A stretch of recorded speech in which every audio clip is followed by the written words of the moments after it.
In this video, you'll learn how to add tags in Notion. By the end of this guide, you will understand how to set up a tagging system within your databases to better organize your content. Begin by navigating to Notion and signing into your account.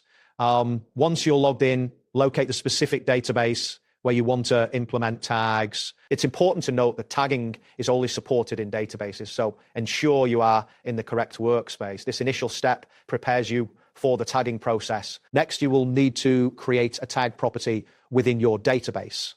To do this, look for the option to add a new property, which is typically found at the top of your database page. Click on this option, and from the property type menu, select either multi-select or select. Naming the property as tags is recommended for clarity. After naming the property, you can proceed to create your tag options.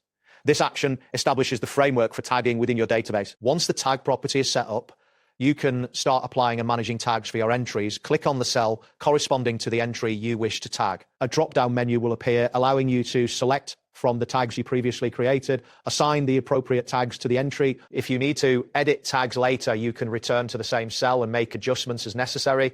This functionality helps you keep your content organized and easily searchable. To further enhance your tagging system, consider using filters to sort your database by tags. Look for the filter option, usually located in the top right corner of the database view. By applying filters based on your tags, you can quickly find specific entries that meet certain criteria. Maintaining consistency in your tags is crucial for effective organization, so make sure to use the same tags across similar entries. That wraps up today's guide on how to add tags in Notion. Thanks for watching, and catch you in the next tutorial.